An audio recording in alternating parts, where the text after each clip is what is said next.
Mm.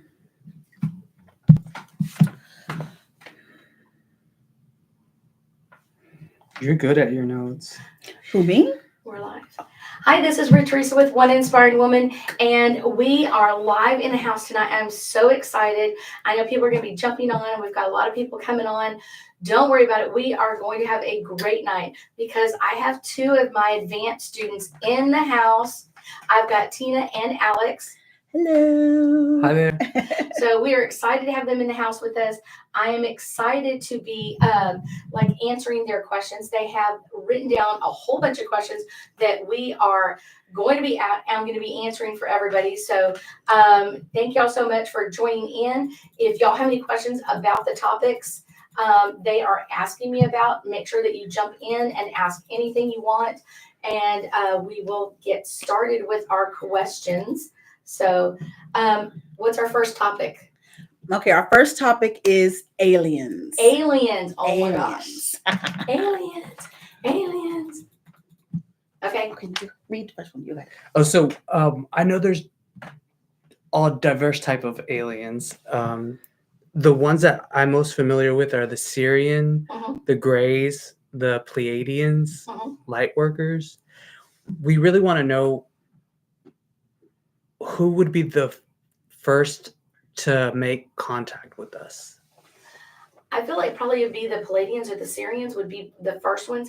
And when you said about light workers are a division of all alien types. Oh. So it's not like light workers are a type of alien. They are like each group. Syrians have their own light workers. Pleiadians have their own light workers. Does that make sense? Mm-hmm. And these are ones that specifically come to Earth. They come to Earth for a specific reason to heal the land, to heal the people and the energy in a certain area. So that's why they're in each subset of them. Oh, so would it be the Pleiadians because we've got history with them that they would be the first, or just okay? We have history with all of them. It's not like now you may not have history with all of them, but there are people on Earth that have history with all of those. So there are people that like their first planet, I would say like their origin planet is the one that it's always going back to. It's just kind of like, I grew up there. I know the people there. I know how they talk and how they deal with things. So that's kind of the cool part is they will like, that will always be like, you go back to like how things were done there. And a lot of times like people that have the similar planetary energies of their origin planet, they will always have some type of energy from that. They will have like, it's one of those like they're going to speak a certain way or they're going to have a certain content. Hi, Miss Kathy. They're going to have a certain like tendencies that are similar. That's kind of the cool part. Okay. So how are we close to first contact? We were probably within a couple of years of first contact. Now, exactly when it happens, you never know. Right. But I do feel like in the age of Aquarius, it's going to come in. So sometime in the next 22 years, it's coming out because we're in the age of Aquarius now.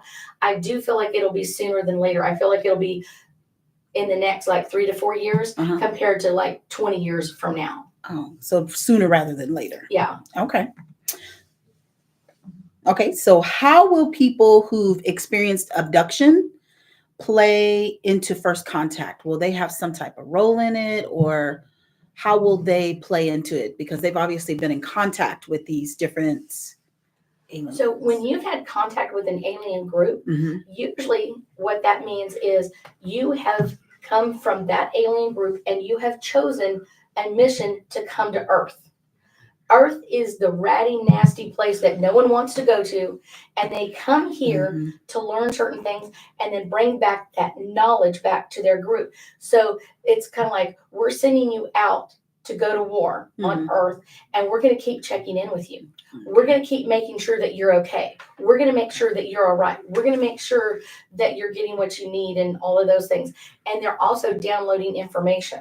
Right. And a lot of times when people come and they're abducted and everything else, it's like they're like rechecking your energy. How are you doing? All that kind of stuff. So it's not necessarily you agree to all of that. Yeah. Now, it may be something that when we're born, we forget all of that in the past. Right. So then we're like freaking out like, oh my gosh, they did this to me. Well, it's one of those, like, yeah, I get it. But at the same time, the really cool part is they're your family. Like your mom and your dad and your uncle and your cousin and your brother and your sister all came to visit you, and they're checking on you and how are you doing and what's happening with you. They're checking on you and making sure you're okay and you're staying on track. Okay, so in the movies they portray like, first contact causes all this chaos, but what will life be like after first contact? Will it be just kind of a little different, business as usual, or a lot different? A lot different. It'll be a lot different because I think one of the things that a lot of people don't like is like when you look at movies, and especially when you start looking at movies like from the 1930s and 40s and 50s and things like that, when the aliens come down, they kill people, they hurt people, they're they're all these kind of things. But if you look at them from like the 70s, 80s onward, aliens aren't so bad. Yeah. You know what I'm saying? It's like there's still one or two like that, but it's like they're not so bad. They're not so terrible. They're here to learn, or they're here to do something. And so it's kind of like, in a way, they're getting us ready for this first contact. Okay. So how does it manifest? How do we see the first contact happening? I feel like they'll land somewhere. I literally feel like they will land somewhere prominent. They will land somewhere where their presence is known. And it's one of those, like, it'll be what I'm saying, like a big deal, cameras and all that kind of stuff. But just almost like what's going on is kind of one of those interesting ones, is like, how are they portrayed? How are they, what I'm saying? Like, we all dealt with the weird news for years. It's one of those, like, how are they portrayed? It's who's getting that image out first, who's getting that stuff, and how are they being seen by everybody else. Because who wants to go to a place and like, if you show up at someone's door and you knock on their door and you be like, I'm here, and they look at you like, oh my gosh, you're like, wrong house, I'm out of here, kind of thing. Who wants to go through that? They want to go to a place where you knock on the door and they're like, oh my gosh, you're here, we're so excited. Okay. You have any more? I don't have any more on aliens. I do. So you mentioned that they're sort of your tribe, like your family. What would be the difference between that and your spirit guides? Your spirit guides are angels and guides that literally chose you to be your advisor, your mentor for your lifetime. And no matter what you do, if you listen to them or not listen to them, because everybody has them. So it's one of those, even bad people and all that kind of stuff, like, they still have them. They just ignore them.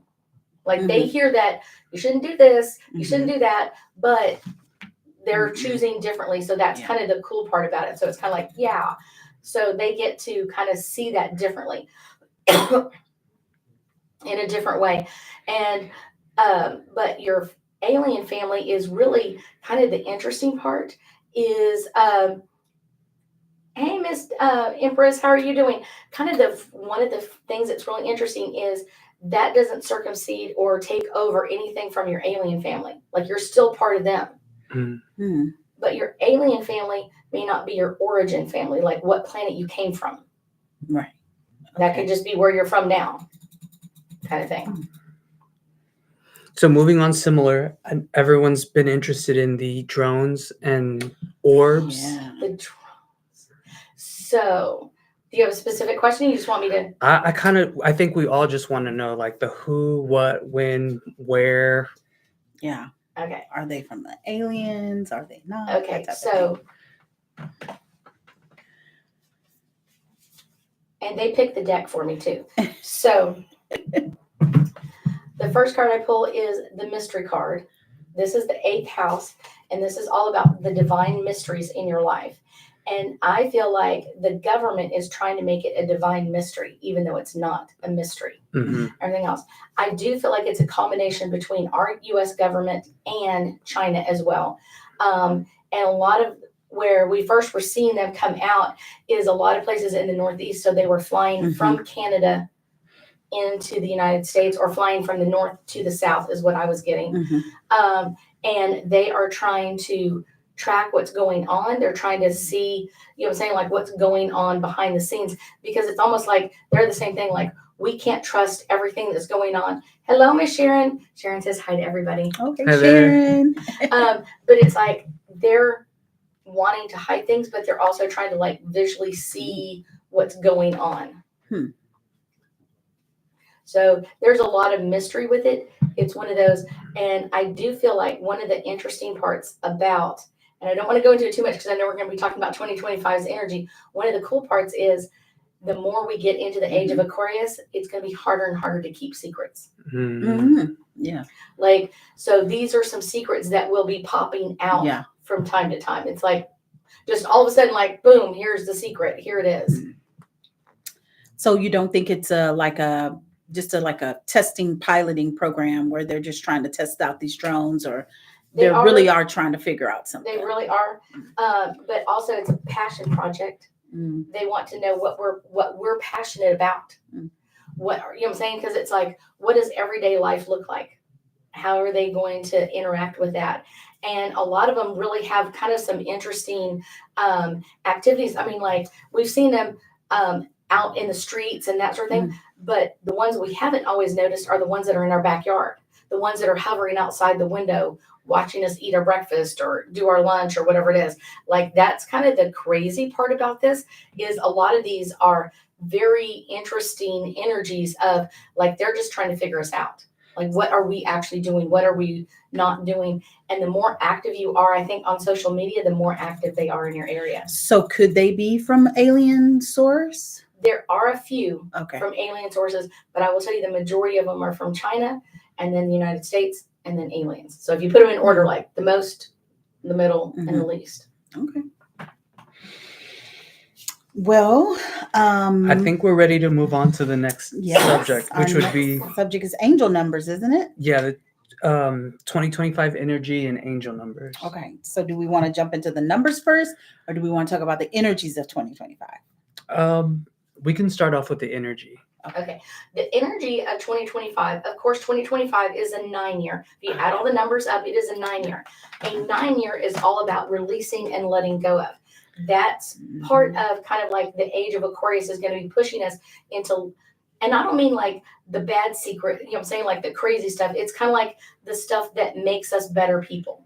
The stuff that, like, I could tell you that, you know, we were chatting earlier and I was just like, you should be nervous about this, you know, not in a bad way, but you should. This is a new phase you're going into your life. So it's kind of like me opening up about things that I've done that are different, that are kind of like a little scary.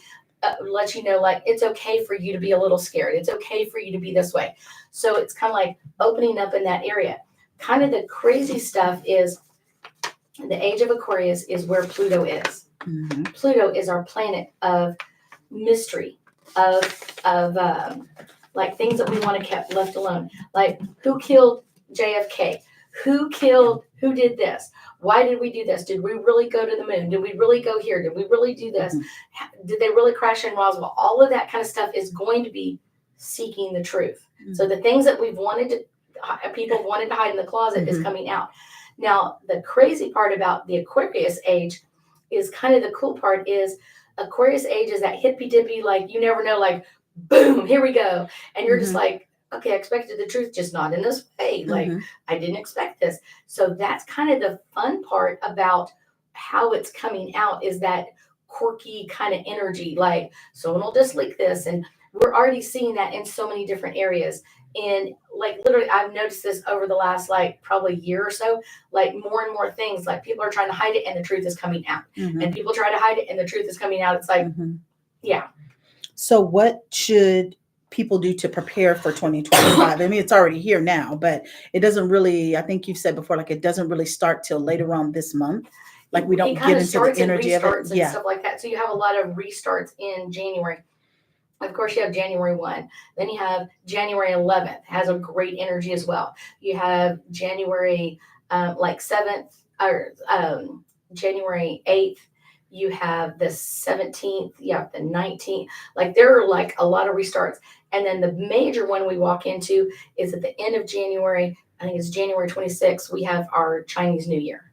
Oh, okay. So it's like we have like restart, like, did you not like that? Let's start again. You didn't like that? Let's start again. Let's kind of crazy go that way. So kind of one of the fun parts is to have this amazing start of 2025. But the planetary alignment, I will say that's going to affect not just 2025 the most, but the next 20 years is Pluto in the sign of Aquarius.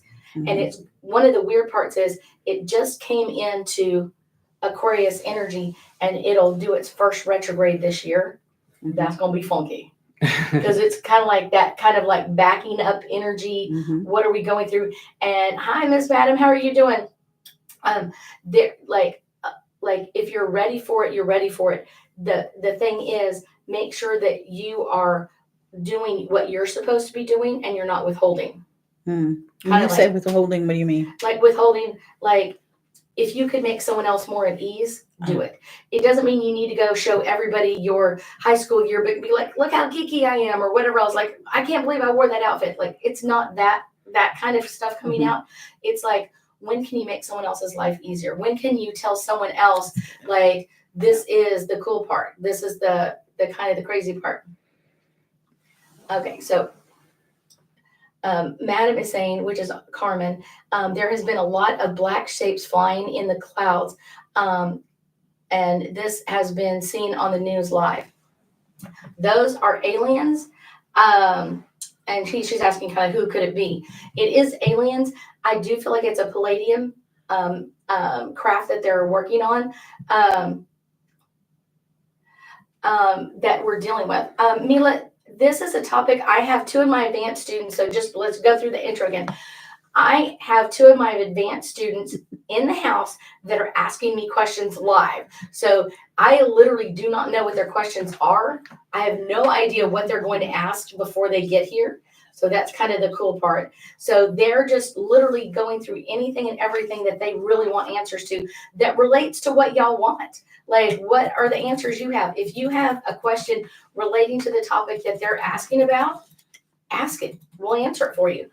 But right now we're on 2025's energy. Like I said, the main thing that 2025 is bringing in, really cool. And Carmen says, hi, Tina and Alix. Hey there. Hey. What are you?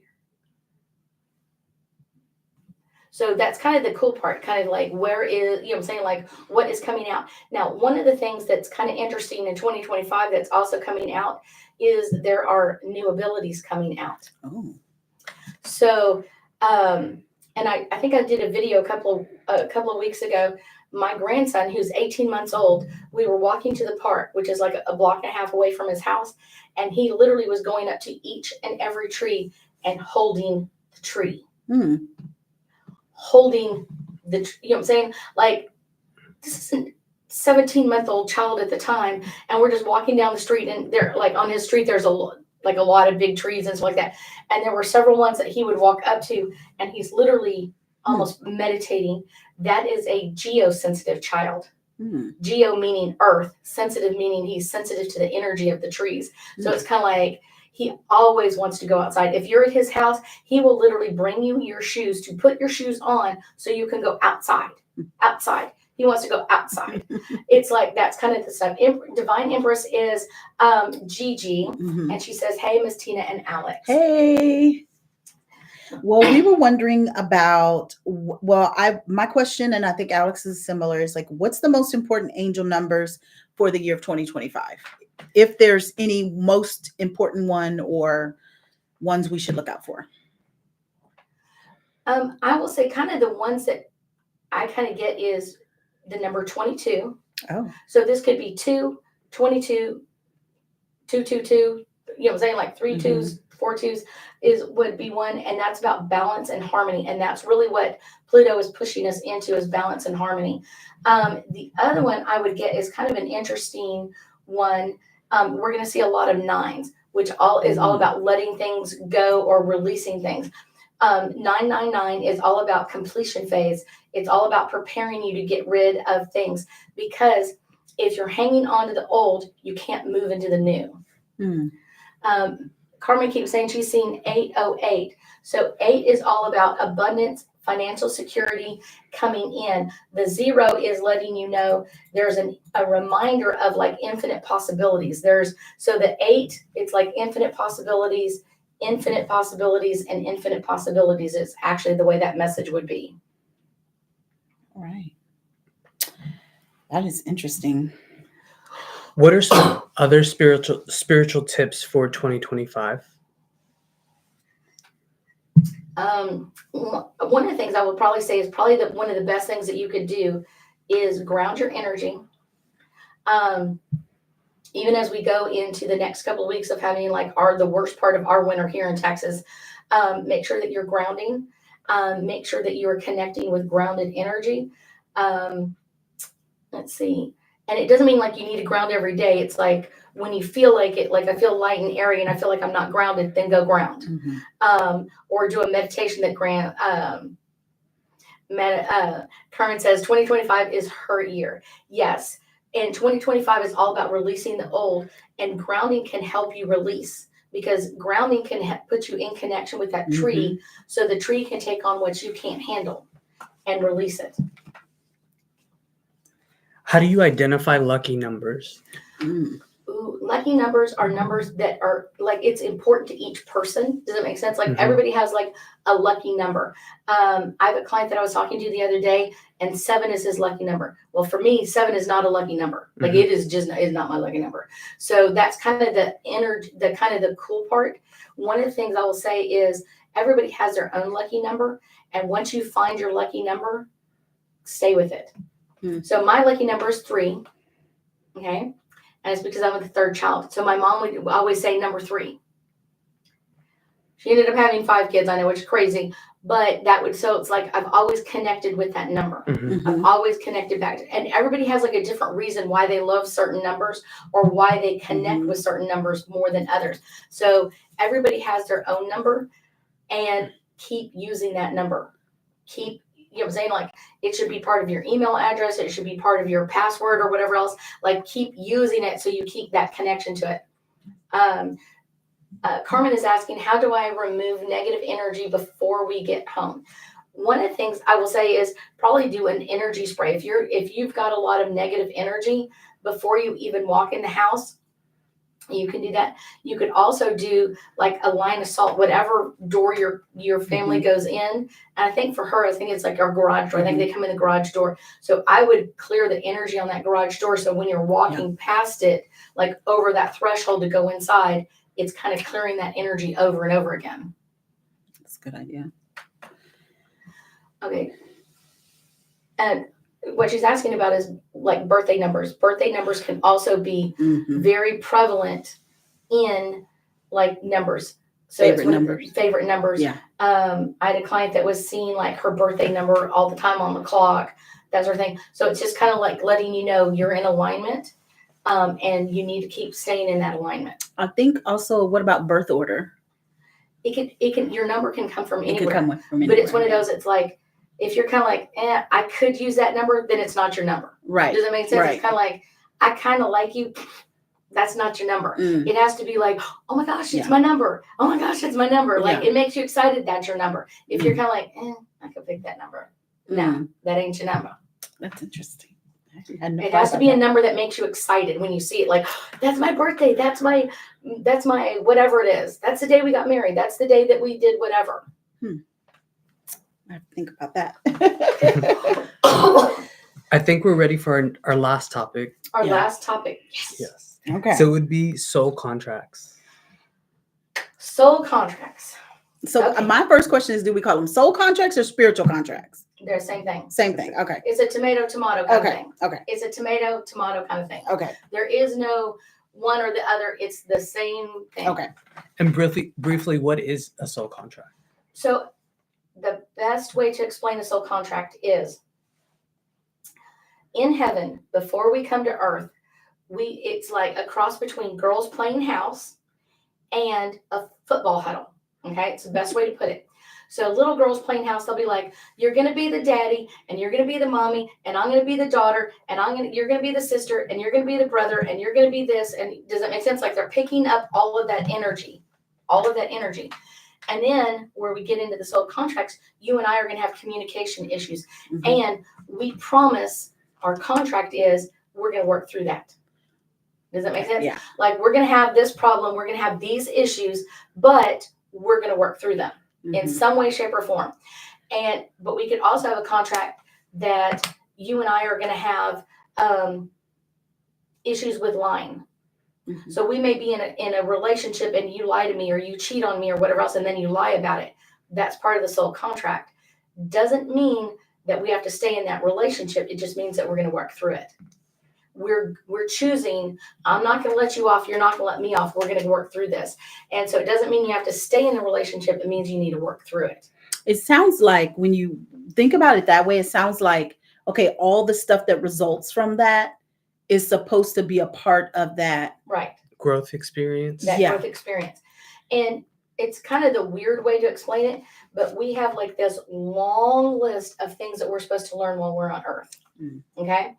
And some of it is to speak our truth. Some of it's to do this. Some of it's to, you know what I'm saying, Mhm. like all of these different things. And as long as I'm working through all of that and we're checking things off, we're okay.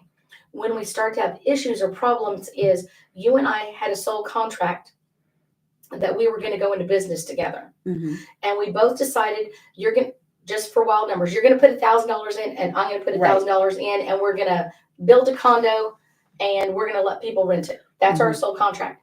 And all of a sudden, we both signed the contract to build this thing. And then all of a sudden you're like, I'm not doing it. Mhm. I want out. Mhm. Now I'm kind of limping like, oh my gosh, like I was expecting that money. I was like, how do I do it without this person being there? Okay. That's any contract. You and I were supposed to be married. You and I were supposed to do this, all that kind of stuff.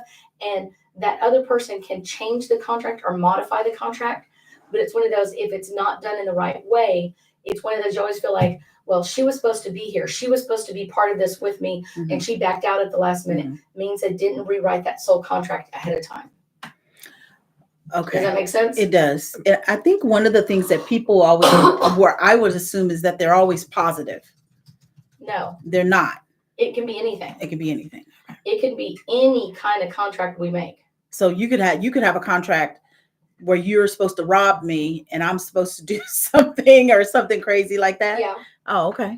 Yeah. Just for the experience. just for the experience. There are people that have soul contracts for all different kinds of reasons. And one of the weird ones is we can have a soul contract that we're going to be in a relationship together. I'm going to be the wife, you're going to be the husband, whatever it is, like we're going to do this. Mhm.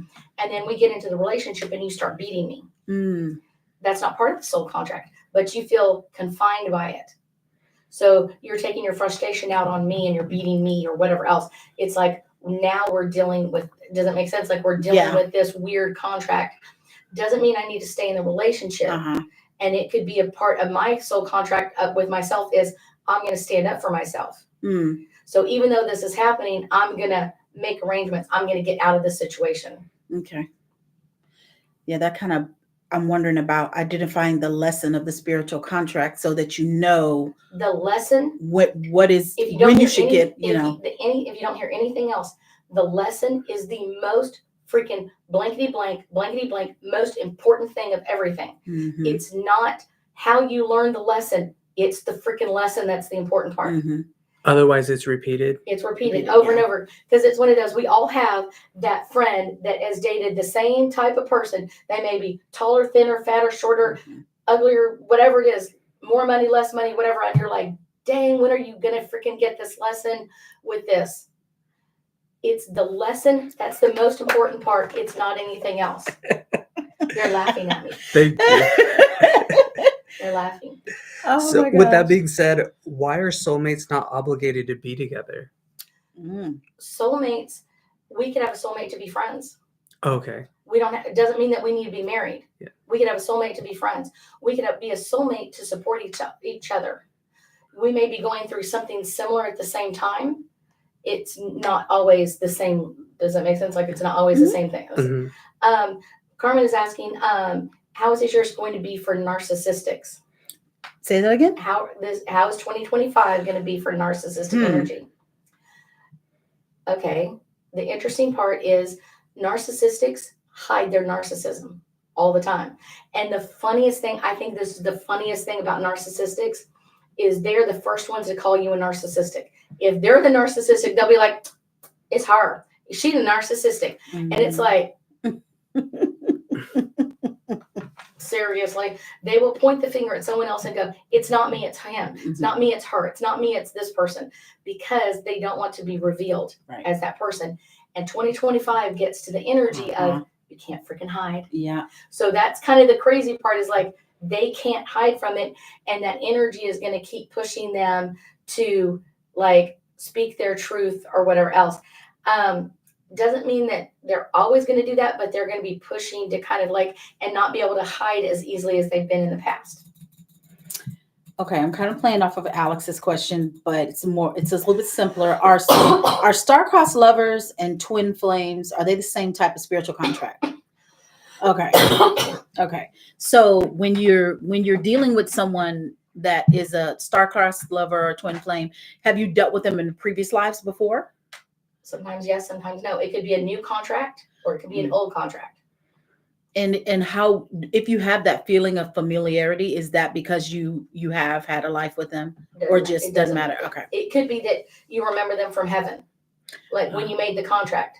You and I met up in heaven. We had a cup of tea, and we're like, we're gonna do this together. Mm-hmm. We're gonna make our little condo, whatever kind of thing. Mm-hmm. And so we're gonna do this. Mm-hmm. That could be that familiarity that you feel with people. It doesn't necessarily mean that you're changing anything or whatever else. It just means that you remember their energy. Okay. Does the soul manifest in one physical form over a lifetime? Like the same physical form? I'm trying to... Can it come in multiple physical forms? You can trade souls with someone else if you wanted to. Oh, wow. You can trade souls. You can have a step-in soul that comes in and just steps in for a period of time. Okay. I had a step in for a while. I grew up in a very abusive childhood, and there were a period of time that I just got to the point where it's like, I can't take this anymore. Like, I am literally like at saturation point. Like, I can't deal with this anymore. And I had a walk in for a couple of years to kind of give my soul a break. Mm-hmm. And then I chose to come back in. If I didn't choose to come back in, my body would have passed for some reason. I would have been in a car accident or something else, and I would have passed and been reborn. Wow. So you can have step-ins. But one of the interesting ones is that your energy can't be in two souls at the same time on Earth. So you're in one soul at a time. So if you're not in yours, you could be a step in for someone else for a period of time and then come back to your soul, but you're only in one person's body at a time. In one physical form. One physical form at a time. Okay. I'm thinking, like, why would you want to like step out of your, well, I guess then you wouldn't be learning your lessons for that period of time. You just need a break. You just need a break. Sometimes it's just like, it doesn't mean like I'm not going to be learning, like the other soul will take over for a period of time, but it just means like I'm at saturation point. Like I am like overwhelmed with what's going on. And when you say different soul, that's a different soul, or is it a part of your higher self soul? It's a different soul. It's a different soul. It's a completely different soul that comes in for a period of time to step in. So I'm going to explain it this way. This is the meat suit that I chose for this lifetime. Yeah. This is the meat suit. Yeah. You chose that one and you chose that one. Yeah. And everything else. The soul can literally leave and another soul can go in there. And so it's just literally someone else is driving your meat suit or your car while you're doing something else. So it's like it changes out.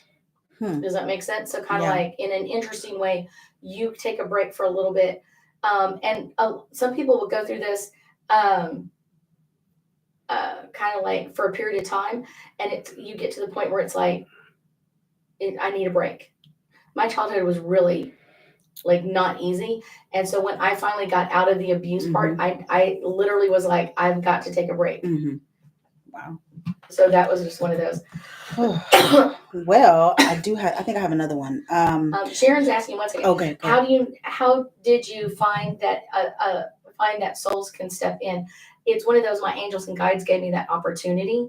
and told me that I could take a break for a period of time.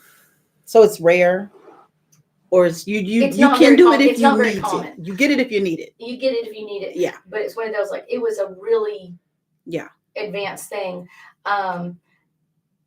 I can see it now. At the time, being a child, I didn't realize what all was going on. Right. But it's one of those, and I do have glimpses of like being off planet during that time frame. Oh, that's interesting. We were talking about, I told Alix about the experience that I had about clearing contracts. Mm-hmm. And then we read an article today, and this person was of the opinion that you can't clear contracts. Like you can't, stop or, discontinue the contract or whatever. So, I was just wondering, let me get my question here. I was wondering, can soul contracts only be canceled if you've learned the lesson? No. No. They can be canceled at any time. Okay. Soul contracts can be modified at any Mhm. time, and they can be modified by one side or the other, or Mhm. both at the same time. Mhm. And so I will say, kind of the cool part is, like, especially if you know that person's not going to live up to their end of the agreement, it's good to go in there and rewrite it or cancel it completely. Because it's like, if you and I are going to go and do something together, like go back into the apartment complex, Mhm. we're going to go and build this or whatever else, and I'm still for it and you're against it, Mhm. it's one of those, I can still go in and do it without you there. Mhm. It's one of those, but I need to remove you from everything, all the contracts, so that this becomes all mine and not yours. But I will say, a lot of times, if you didn't amend your contract, Mhm. a lot of times, like if I open up my condo place or whatever else and it's really successful and Mhm. everybody wants to live there, it's like the cool place to be, you're going to feel jealousy of, like, I was supposed to be a part of that, but I chose differently.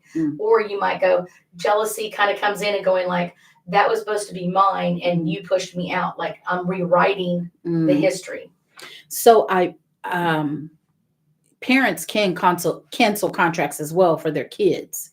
You can. Yeah, that's what I thought, because Cindy and I talked about that. Only the contracts that y'all have together. You can't Okay. cancel someone else's contract that they have with your child, but you can rewrite the contracts that you have with your child. Okay, that's interesting. So do you periodically have to think about clearing those spiritual contracts, or should you just let them just kind of, I would imagine some people pass away or they move away, or you never see them again, or. I will say that's kind of the interesting part. Okay. Carmen, ask your question again, because she's saying, so once it ends with us, it won't happen again. Rewrite that question, sweetheart, so I can understand. On soul contracts, you can rewrite anything you're a part of. You cannot rewrite someone else's contract that they have with someone else. You can encourage them, but I would say probably every 3 to 5 years, you need to go in there and look at your soul contracts. Okay. Unless it's something that's up in your mind, like, I really need to fix this soul contract, or this is not playing the way I expected it to. You can go in there and change or modify a soul contract at any time. Okay. I was wondering about that, about like a parent, like maybe not letting their child communicate with the other parent for so long, and then that contract just fades, or it doesn't, or that relationship doesn't, you don't get to have that relationship so you can learn anything from it. So Right. I guess the contract has to be rewritten, or. And well, it could be that it's a 3-way contract between mom and dad and the child.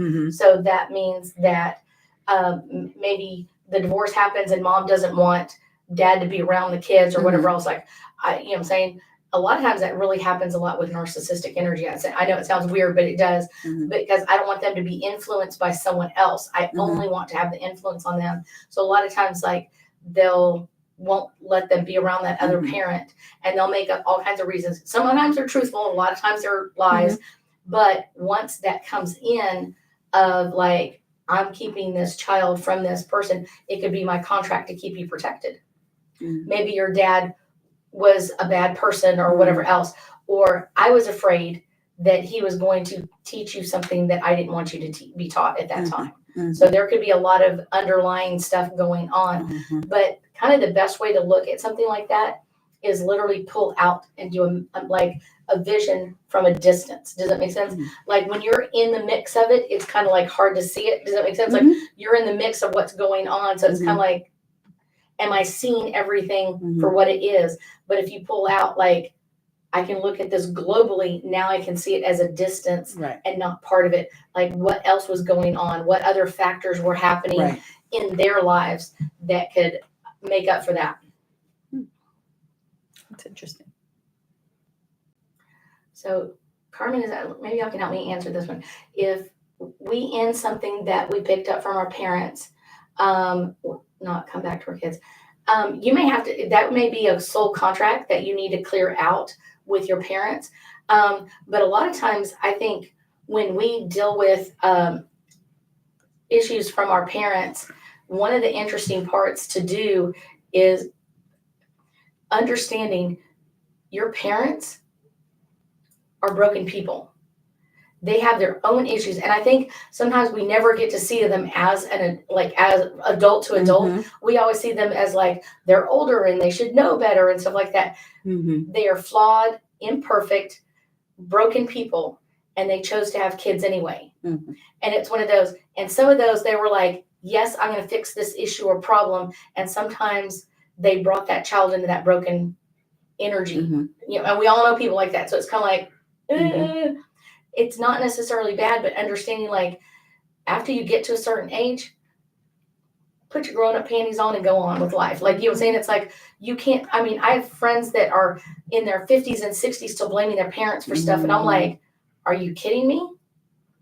Are you freaking kidding me? Like, you're grown up and you've had control of your life for 30 or 40 years, but you're still mad that your parents didn't buy you your favorite blue bike. Seriously? Yeah. Like, let it go. But a lot of people, it's literally, they can't get past that contract. They're stuck in the, I'm trying to learn the lesson, and they're hanging on to the anger of how that lesson was learned and not the lesson. Most important part. The lesson is the important part. How you learned it is the drama. It's the, really, what happened? Oh, what did he say? What did she say? The cool part about it. But that's the drama and the trauma of it. The lesson is the only part that's important. That's it. If you say, the only part that's important is that Alix and I learned how to speak the truth to each other. People are like, seriously? Oh my gosh, that's boring. Yes. But the important part is we learned how to communicate truthfully with each other. That's it. How we went through that or how we got to that stage in our life, unimportant to anybody else. It's only important that we learn this lesson. So what's one of the more important lessons that people are struggling with or may struggle with in 2025? The one thing that came to my mind was boundaries. Boundaries is always, because that's one of those things where people struggle. People always struggle, and especially clear sensitives usually always struggle with putting up healthy boundaries. I would say probably the other one that most people are going to have is drawing that line, like that healthy boundary of where the truth needs to be said and when does it not need to be said. You know, kind of like, where are we going with this? And I will say probably speaking our truth. Like, and I know it, and I teach a lot of psychics and I teach a lot of classes and all that kind of stuff. And I will tell you 9 times out of 10, someone will come in and say, my mom told me I'm not psychic, or I was always told that this is not the right way to do this, or I can't say that I'm a psychic because of my religion or my this or my that or whatever else. And my response to that is, who created you? What is that energy that you call that created you? Just think about that. They created you this way. You were created like this for a reason. Suck it up, buttercup. That's who you are. Like, you know what I mean? Like, you were born this way. You were literally born with abilities. You were born, and not everybody needs to be a psychic medium online or a blah, blah, blah, or whatever else. Like, it doesn't have to be that way. You were born this way. You were born with these abilities. And some people are, yes, they're meant to be on the public stage, and some people aren't. Some people are really amazing of like just knowing, like, I have a couple of clients, one in particular that's like a born salesperson.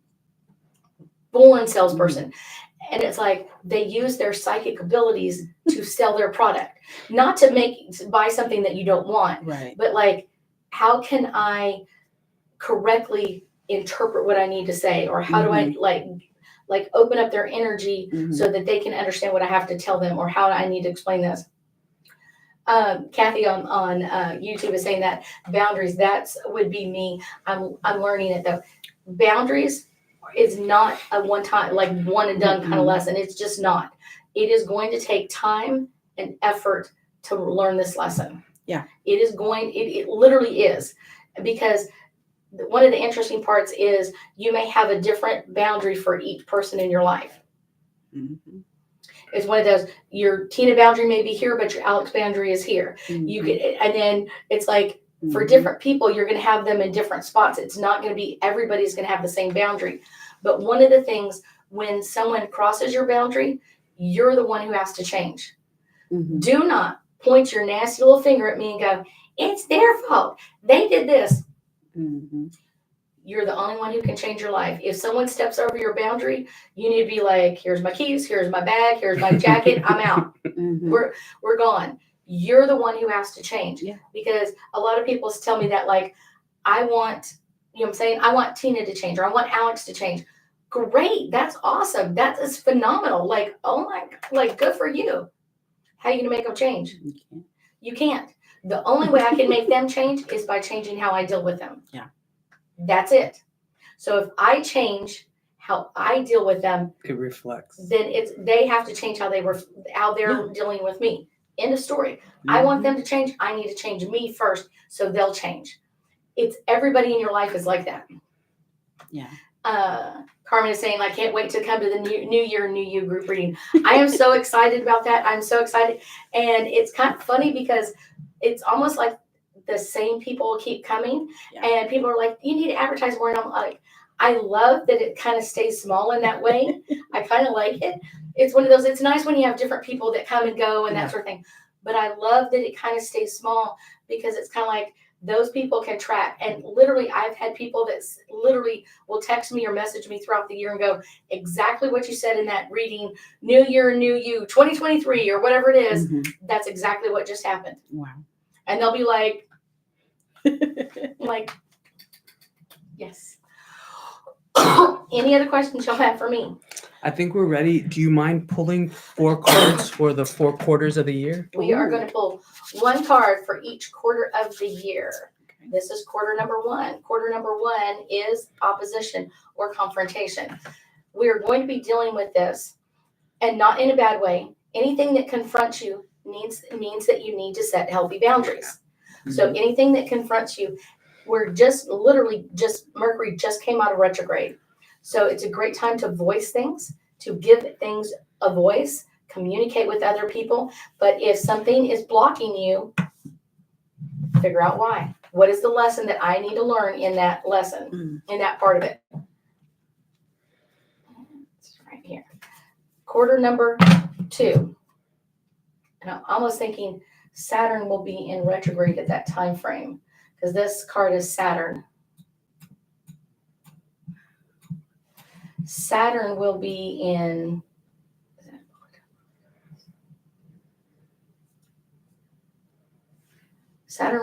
retrograde during the second quarter. So Saturn is going to be our infrastructure, our infrastructure, our foundation of how we do things. So that's not necessarily going to be moving away. It's like, it's time for us to rebuild some foundations. It's time for us to rebuild some Saturn foundations. Depending on what sign it is, will make some differences kind of for how we deal with things. Not in a bad way, but it's kind of setting some new healthy boundaries. Third quarter is this one. It's the 3rd house about communication. We'll be having a Mercury in retrograde during that time frame in the sign of Virgo. And right before this card comes into play, we are going to have a double new moon in the sign of Virgo. So it's very, very rare to have 2 moons in the same sign, in the same phase, within months apart. Literally, we're going to have one, I think, June and then going into July, or July and August. Like it's like literally we're going to hit that right before we get into Virgo energy. So that's going to be a very interesting, not bad, but kind of like, oh my gosh, Virgos are detail oriented, very loving, very generous energy, but very detailed and very like by the book. So it's not bad. It's just kind of like, okay. Let's see. Arnett is asking, when is the New Year, New You group reading? It is January 18th. It's here at my house. You know where that is. It is, usually, I think it's 7 to 9. I think that's the time. If you go to my website, ruththeresa.com/events, you'll be able to pick up the tickets there. I think they're $40 a person or something like that. It's something like that. This one is our last quarter of the year. This is the card. The last quarter of the year is the 9th house, and this is all about explorations. And this is all about like making new inroads into your life. This is all about exploring not only you, your abilities, what you're going into, all of that. And I guarantee you there are going to be multiple people, not necessarily completely changing where they're in their career, but they're going to be modifying. There are a few people like Miss Tina that is going to be changing the whole freaking thing. But that's not everybody. There are going to be people that are just kind of making some modifications. Like, I'm doing this and I'm going to learn this. I'm still in the same field, but I'm just making some small corrections. That's what most people are going to go through. There are going to be a very unique few that are going like, I'm going from like being an attorney to being a physician. You know what I'm saying? Like some crazy, like crazy stuff kind of thing. And so a lot of people are going into that kind of that crazy energy. You're kind of like, okay, kind of crazy stuff. Carmen says the same thing. She's changing her career, like major career change, and it'll be coming up kind of close to that end of the year kind of time frame. Wow. Okay, That was good. in the house. Congrats. Any other questions? Anything else? I got my cards ready. What you got? Let me see. I feel like we need to pull another card, but I don't know for what. I'm trying to ask spirit, like, for what? Do you have any more information over the number 9? I know that's like the theme for this year. So Yeah. okay, so let me So ask. it's interesting that we ended on that card. Yeah. Okay. Just our year, like total year energy. Okay. Is the 12th house is introspection. The best thing you can do is think about like, what is the life lesson for me? Where am I not releasing or letting go of things? Like the introspection, not someone else needs to come in and inspect you, but it's one of those like, where am I having to make a change? Where do I need to make a modification change? So I'm going to pull 3 cards in this area. Okay. What other 9 energy do we have to deal with? And this is the one. This is communication and alliance. One of the best things to communicate and get everybody on the same page is your communication skills. Now, there's ways to say things and there are ways to say things. It's one of those, how do I want someone on my side? How do I want someone to understand the information? Doesn't mean you're changing the information. Just, I'm not going to talk to someone who has no idea about anything and I'm going to explain something hardcore to them. Does that make sense? Like, if you don't know how an engine runs, I'm going to be like, well, first we put oil and gas in the car. You know what I'm saying? Like, we're going to start with the basics. I'm not going to be like, well, the timing of this part, you're going to look at me like, what the heck, lady? So it's like, change what you're saying compared to the people you're talking to, Right. but it doesn't mean you need to change the information. Just know your audience. Know your audience and know who you're really talking to. That's good. The last card in this area is this one. Right here. It like peeped through and then went back. I was like, okay. This one is discomfort. If you are having a discomfort about setting healthy boundaries, working through something, if you are having a discomfort, who needs to change? You need to change. You need to change. If you don't feel comfortable in where you're at or what's going on, who do you need to change? You. Change you. That is the best thing to do. And maybe that's changing what you're doing, how Mhm. you're doing things, your Mhm. location, move houses, whatever it is, move Mhm. careers, change something. If you're not liking where you're at, literally stop complaining and make changes. Literally. And that doesn't mean like you need to like go in and quit tomorrow. What I'm saying is make changes. If you're going like, I don't like what I'm doing, make a change. I don't like the company I work for, make a change. If you don't like the people around you or your friends, you're kind of like, I think I've outgrown them, make a change. You make a change, not expecting them to make a change. You make a change. If you're going like, this is kind of uncomfortable in this energy, or I don't like this anymore, you need to move or change you. That's true. Welcome to 2025. Welcome to Because 2025. Carmen is saying that you can't change them. The only thing you can change is modifying how you deal with things. Mhm. That's the best thing to do. If you don't like it, you're discomfortable. I don't like this energy. I don't like the way they're dealing with this. They're overstepping their boundaries or whatever else. Make that change for you. It is going to be phenomenal for you to make that change. Yeah. You are going to be like, Yeah. Now, who is it? Was it New Kind is saying like, that's right. You have got to change where you're at because you can't expect someone else to change. Right. So is there anything else Spirit wants us to know? No. No. Spirit is spirit. And now I will say, doing private readings are really good. Mhm. Coming to the group readings are really phenomenal. They're like, you're really fun. But one of the things is really kind of the energy is, if you're uncomfortable, like that's the best card we pulled tonight is like, if you're uncomfortable where you're at, you have got to make some changes to you and modify you. It is going to make the world a difference for you. And I will say, changing and upgrading your family, your friends, or whatever else is probably the best thing. And I've actually talked to like 3 or 4 clients in the last like 48 hours that have said like, I need new friends. And I was like, because your old friends, you kept pulling them up to your level and they don't want to stay. They're like rolling back down, like, this is not comfortable. You have got to find friends that are in a higher energy bracket than where you're at. Like if you're in an energy bracket, they need to be within a realm of where you're at. If their energy is here, they're never going to be comfortable in another energy bracket around you. It's just not going to happen. It's just not going to be comfortable for them. It's going to be uncomfortable.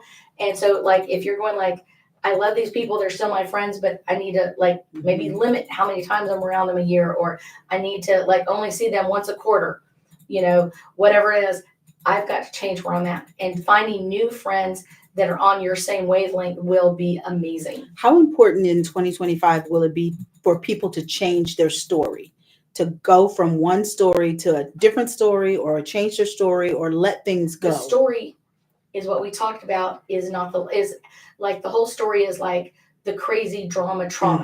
That's not the important part. Yeah. When you hear those stories, now I will tell you, it's also funny when I deal with clients, married couples, when someone rolls their eyes of like, oh, here he's saying this again.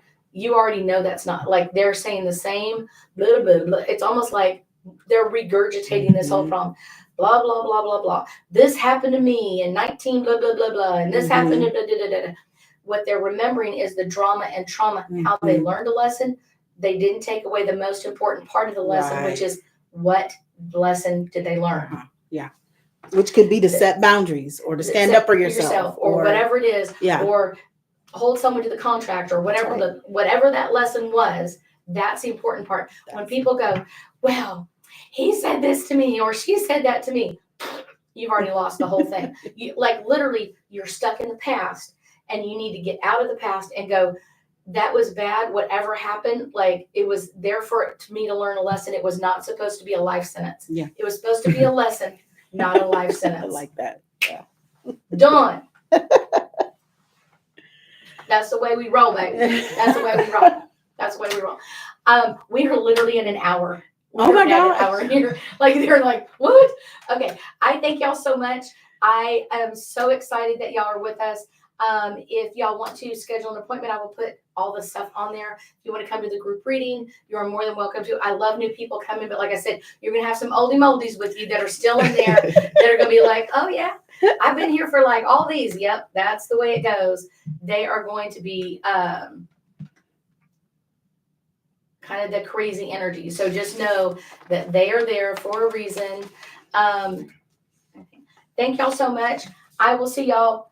I may or may not be here for next Thursday Night Live. My husband has decided to go on a crazy journey.